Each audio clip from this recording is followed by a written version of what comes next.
please welcome the president of the John Jay College of Criminal Justice, Jeremy Travis.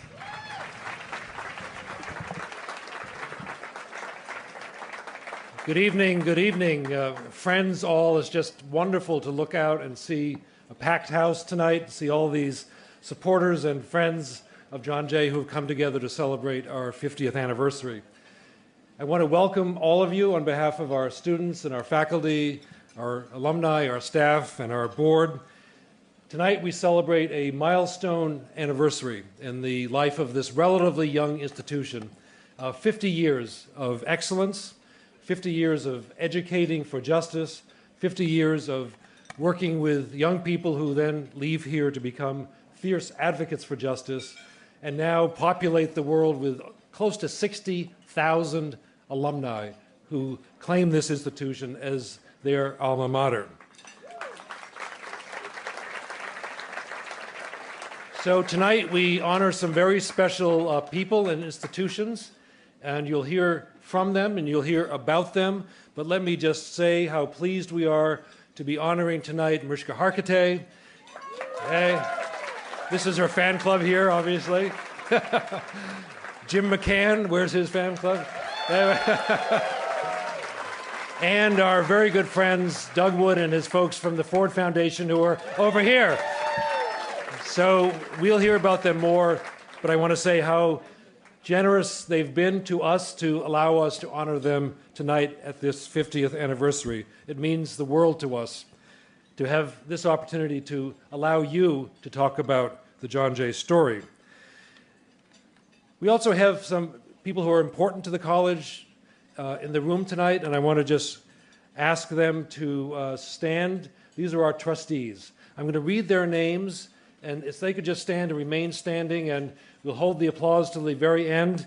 There are a number of them here. We are so blessed to have this group of leaders, starting with our chair, Jules Kroll, who is here. Our vice chair, Arthur Moranti, just stand and remain standing. Alan Abel, Paula Howell Anderson, Peter Bashar, Zachary Carter, LaBrenda Garrett Nelson, Rich Girgenti, and of course Jim McCann, Bettina Murray, Ron Pignatello, Rosanna Rosado, Jane Rosengarten, Ann Bean Rudman, Alan Siegel, and Bill Snipes. Please just stand so we can thank all of you all at once for your leadership.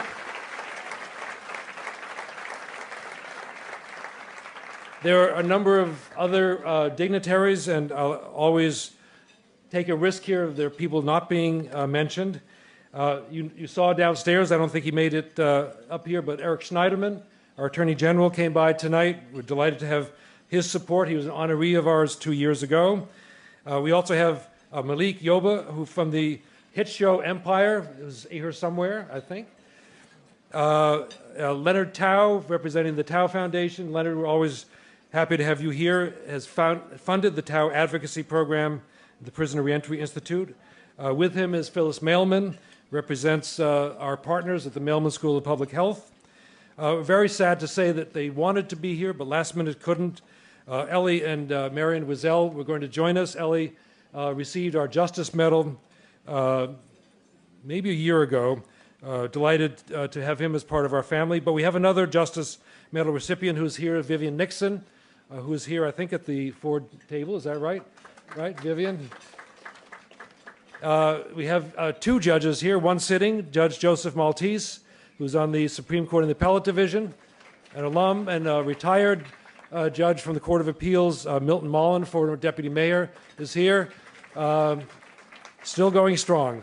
Beth Lee from the Petrie Foundation, who provides funding for our neediest students. We have so many students here who are homeless, who don't have the money to get to school, literally to buy a subway pass, and don't have enough money to put food on the table, and the Petrie Foundation has helped create an emergency fund for them. And we have here from our CUNY Board of Trustees from the university, and I'd like to ask them to stand. These are my bosses, really. Ginger Walters from the central office, who is the HR Vice Chancellor, Trustee Hugo Morales, and Carol Robles Roman, who's the CEO of Legal Momentum. So all of them are here. So please give everybody a round of applause for being so much a part of our lives. So we're here to start the next chapter of John Jay, and what a send-off you have given us. I do want to make the announcement that sometimes is made at the end of the evening, just to give you a sense of what a special night this is. So we literally, if you look around the room, we literally don't have any empty seats. We had to turn people away, and we have raised tonight already $700,000.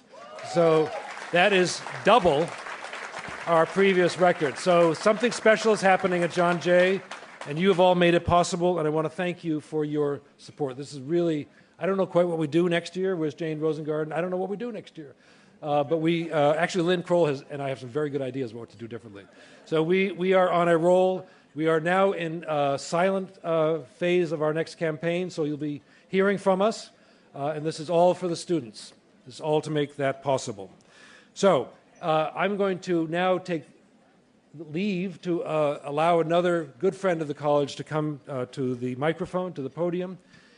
How lucky are we to have Jules Kroll as our board chair? So this man has been my friend, partner, and he and Lynn and Susan and I think we consider ourselves, we have become very close friends because we share a vision for John Jay, which is that it will be and has become the international leader, the global pace setter in educating for justice. We have some very big dreams for the next 10 to 50 years for the college. Jules, it is who has helped me build the board that I just introduced, and he has been a counselor as well as a chair of our board.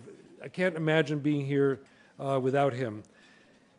And he is going to introduce our first honoree. Let's see how this is going to work.